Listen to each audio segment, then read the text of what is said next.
So we're gonna shart, Jesus Christ, Kackie. More blush, hashtag more blush, blush lamb. Do the do. That's not a slogan for anything else, is it? What's up, guys? Welcome back. So today we're going to be doing a foundation wear test, and it's going to be a side-by-side. I've been finding the side-by-sides really helpful. At this point, it's not super helpful to be like, look, I wore this one foundation all day. Isn't it neat? It's more helpful for us to be able to compare with something that is similar enough that we can help make a decision. Anyway, today, the two that we're going to be testing up next to each other are the coverfx Natural Finish Foundation, which is new to my channel, new to Clean at Sephora, and we're going to be testing it against the ERE Perez Oat Milk Foundation. As I've been wearing the coverfx off camera, I have been noticing that these are very, very similar in behavior, in texture on the skin.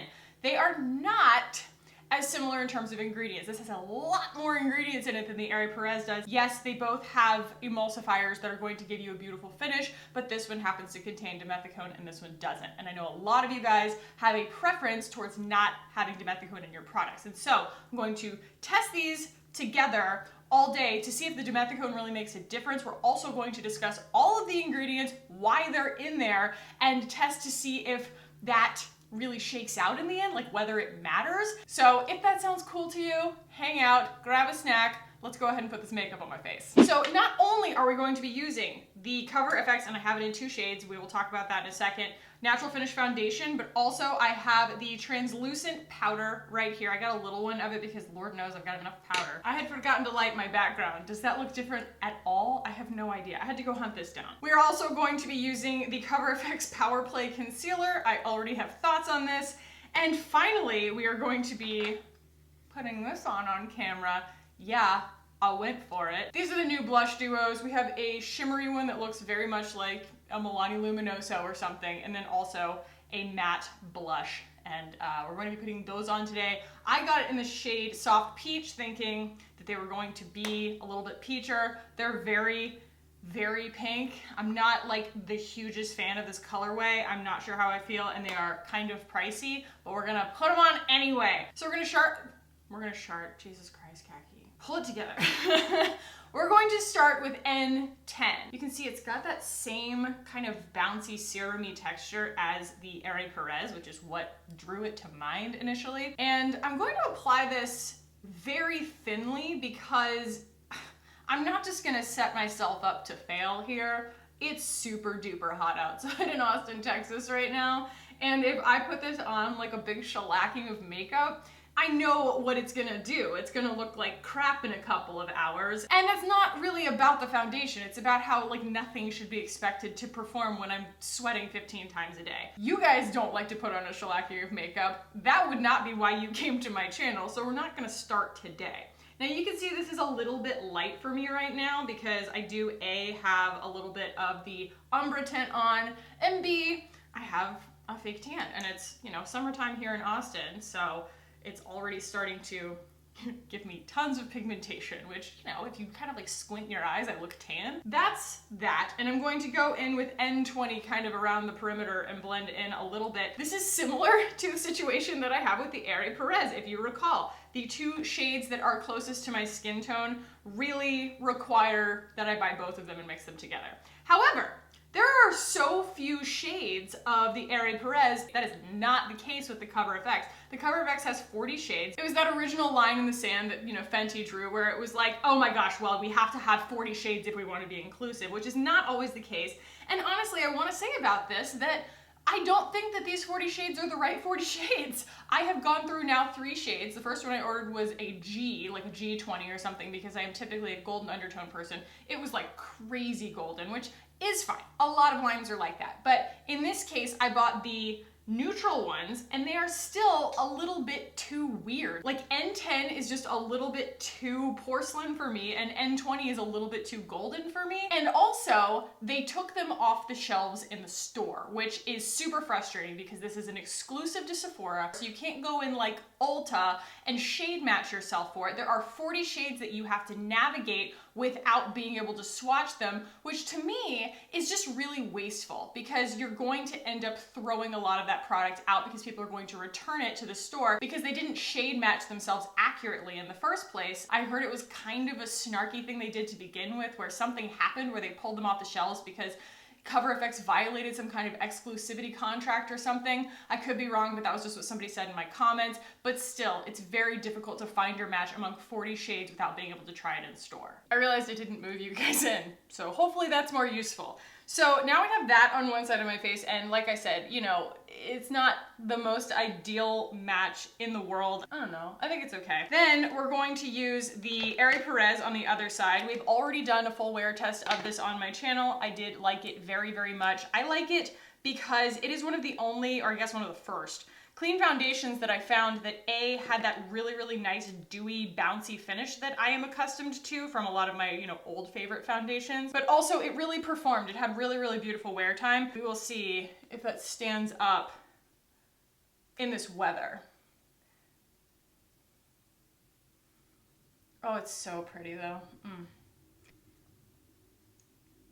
We'll say lately I have been wearing less and less actual foundation.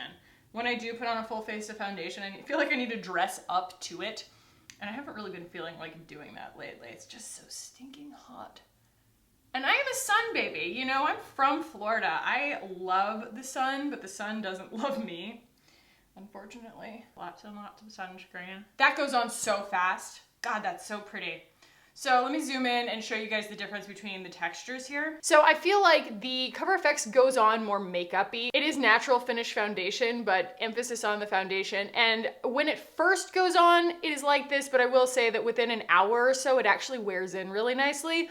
But the result of that for me has been that it actually gets pretty oily, which is weird because A, it's not an oil-based foundation, it's oil-free, and B, my skin is not oily, but it just gets kind of dewy. I'll catch myself like in a selfie or in a mirror or something. I'm like, wow, I am shinier than I expected to be. And the ERE PEREZ I have not tested in hot weather yet, so I can't really speak to that on it, but when it goes on, look, it's just a lot dewier, and they both dry down, which I really, really like. So it's like you don't have to wear a ton of powder to get them to set. Not a huge difference right now, this is just dewier, but like I said, in an hour, this will be dewy too. Okay, we're going to move on to the coverfx concealer now. I'm going to be totally honest, guys. This is nothing to write home about. She's kind of a lightweight. Like, if you try and blend this out right as you put it on, it's just gonna go away. Like, you have to kind of let it sit there for a second and dry down, lose some of its moisture, and then blend it in. I'm sorry, I keep changing my framing so that you guys can see what I'm doing. I'm still getting used to this new setup, and I put my old lens back on, so hopefully that's helpful. But it means I have to keep refocusing, and it also means I'm like constantly watching myself in my monitor, but the microphone's on, so that's good. So recently my husband heard me say the word dewy, and he thought it was disgusting. He was like, that's worse than moist. And I was like, you bite your tongue, take it back. We are dewy queens on my channel. I was like, this is just what I do, babe. Do the do. That's not a slogan for anything else, is it? I know I just said that this is going to go dewy soon, but I still like the ERE PEREZ when it goes on first. Look at that. Look at that, like, nice little bit of a sheen, a little bit of a glow, and then this one's just kind of like soaking up the light. It's not gonna stay like that, but still, I just like this one better right now. But you can see the concealer does behave okay when you let it chill for a second, and it doesn't really crease or anything, which is great. It does dry down, and there are a lot, that's why there's so many ingredients in this, is because it really aims to perform. It is called coverfx. At the end of the day, they are trying to cover. They're not shying away from the idea of being makeup. We're not coming from a skincare angle. However, there are skincare ingredients, and we will get to that. The next thing I'm gonna do is put on some powder. I like this. It's got this really great little like closure on it. This is a pretty good powder in my experience. I don't hate it. It doesn't have any weird stuff in it that makes it misbehave or anything. This is very much, like I said, coming from the makeup angle, whereas a lot of these come from a skincare angle. And then you're like, well, is it gonna perform because it's basically tinted skincare? Like this is, hey, we took out the bad ingredients from the makeup that you're used to using. And so it does, it just behaves a lot more like what you're used to buying from prestige branded Sephora. You know what I mean? That's probably the best way that I can explain it. I'm gonna fast forward through all of my cheek products until I get to the coverfx blush.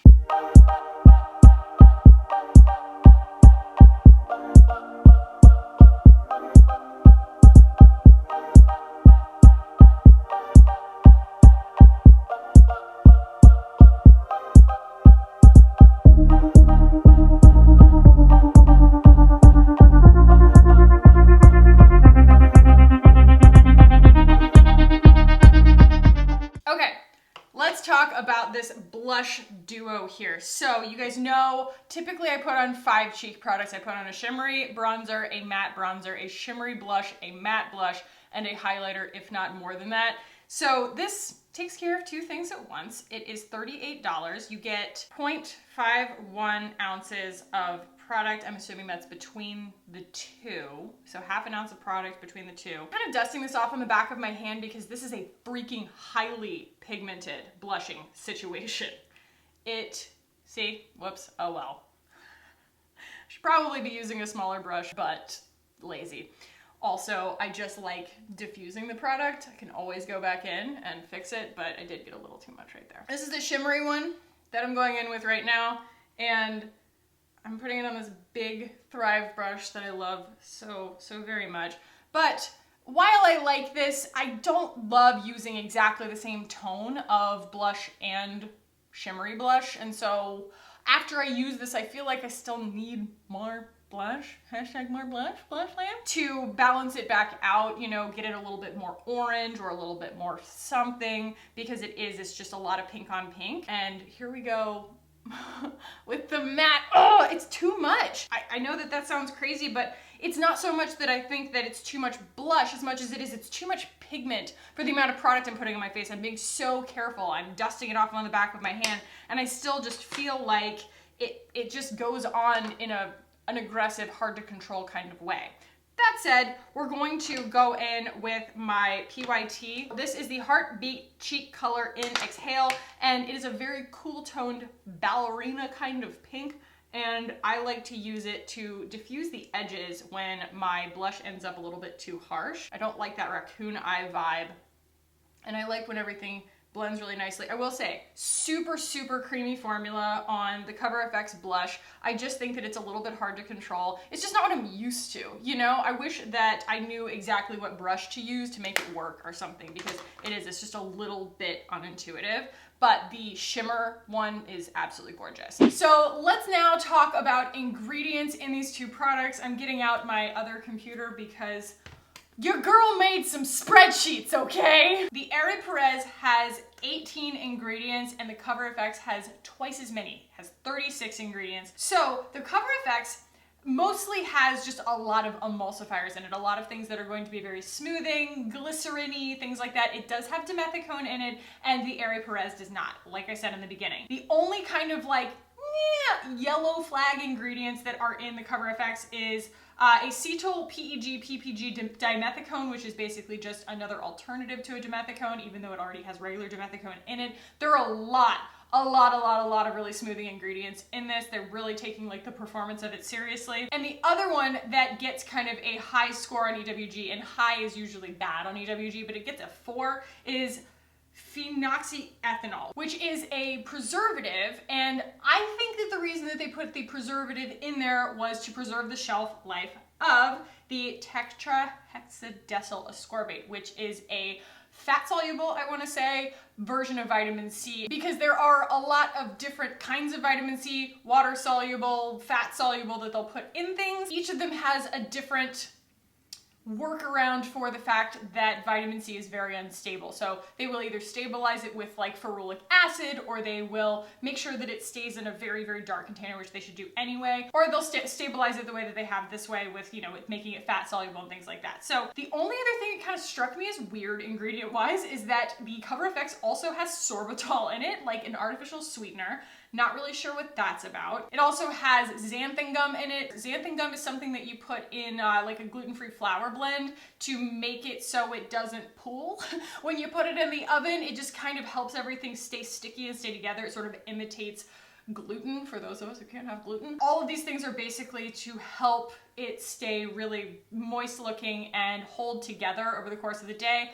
However, there are a lot of those similar kinds of ingredients in the ERE PEREZ, and I'm very interested to see if putting that many different ones really makes any difference. So the ERE PEREZ does have citric acid in it, and they don't specify which kind, but it might be a less stable version of citric acid. I'm not sure, it just says citric acid. They both have glycerin in them. They both have capric capric triglyceride, those kinds of things. It's basically like a glycerin derivative that comes from coconut, I believe. It also has the, you know, the oat kernel extract, to call it the oat milk foundation, and it has peach extract. Everything's got tocopherol in it, which is vitamin E. They all have purposes and things like that, but I am, like I said, very interested to see whether all of the ingredients, having doubled the ingredients, is going to actually make a difference in the wear test of these two foundations.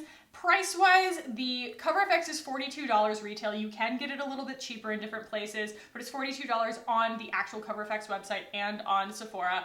And the ERE Perez oat milk is between $33 and $36 depending on where you buy it, which is a lot less. You get an ounce in either one of those. However, I did have to buy 2 shades in both of them to get a shade that I felt like matched my skin. I love my makeup today, and I think that that is kind of a testament to this powder. It is so, so beautiful and blurring. It does such a good job. I mean, I can't say enough about the Radical Setting Mist from On Me, which, by the way, I use all the time, and I still have so much of it left. You get freaking 5 ounces of this. It's incredible.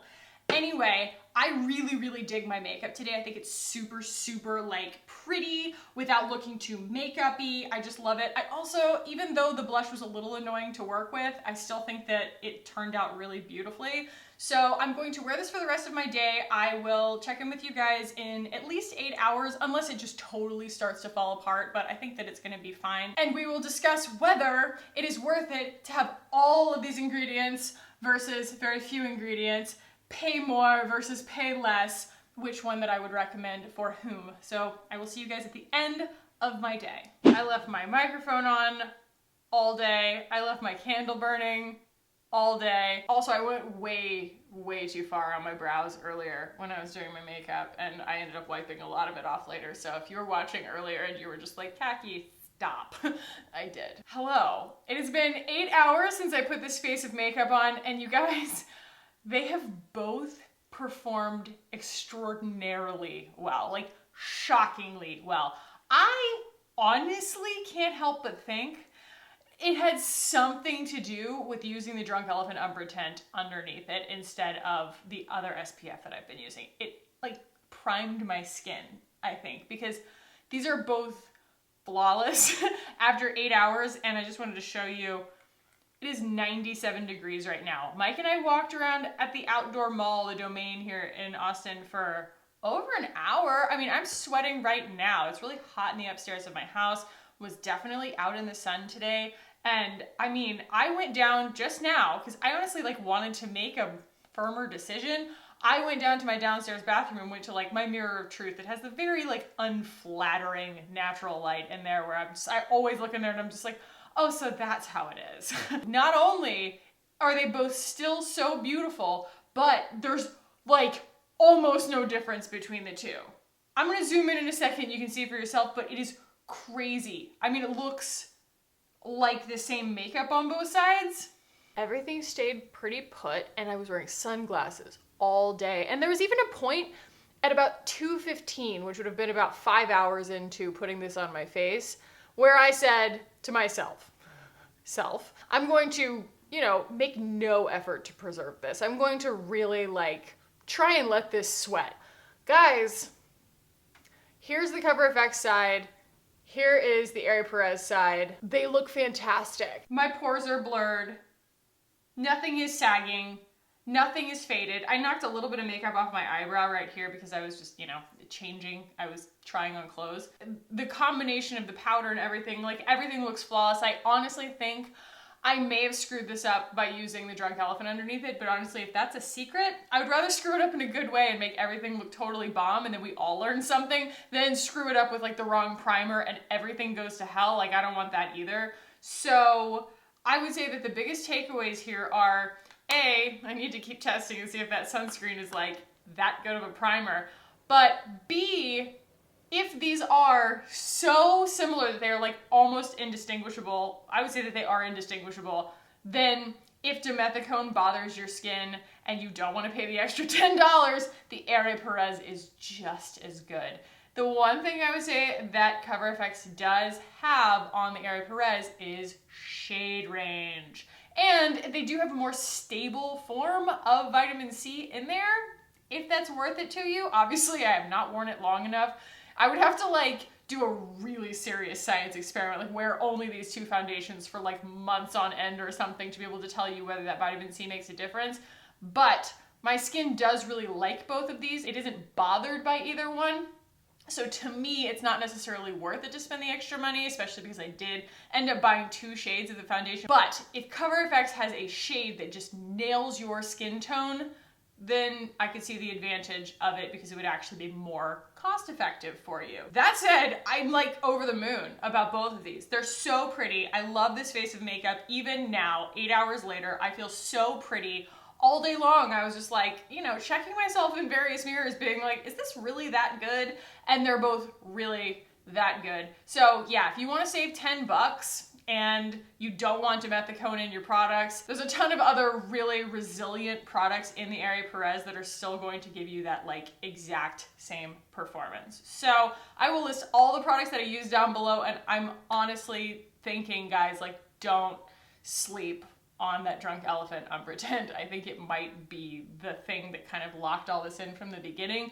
But that powder is also bomb.com, and it works really, really well with the radical setting mist. I'm calling this just like one big win. I know that that's not really like a decision maker for a lot of people. It's not like, you know, one was a really big winner and one was a really big loser. Like, I think that this whole face of makeup was a big win, and it's not because I did anything crazy like refrigerate myself all day in order to preserve this perfect face of makeup. Like, I am mind blown and so pleased to have such reliable foundations in both formulas. So yes, hopefully that's helpful for you guys, especially those of you out there who are just like, I really want to try CoverFX, but I don't consider it clean because it has dimethicone in it, X, Y, and Z. The ERE Perez is just as good. So if this was helpful, if you appreciated it, give it a thumbs up. Guys, sometimes the data is just the data. I can't control how the science shakes out, so if you hated it, give it a thumbs down. I understand. It's fine. If there are other foundations that you would like to see tested side by side that you think are very similar and you would like to know the differences between, let me know. This was very, very helpful for me, although I will say I was expecting more of a degradation. I was expecting something, but I mean, I can't complain that my face of makeup looked awesome at the end of the day. I can't complain about that. So if you do want to keep hanging out with me on this channel where we learn about clean beauty together, then maybe think about subscribing while you're here. I would love it if you did. That little red button down below, that's how you do it. I have a vlog channel, I have merch, and some of you guys are starting to receive it. I think mine's coming soon. I ordered mine a little later than everybody else, but anyway, thank you guys so much for hanging out with me today and for watching. I love you so much, and I will see you in the next one. Bye.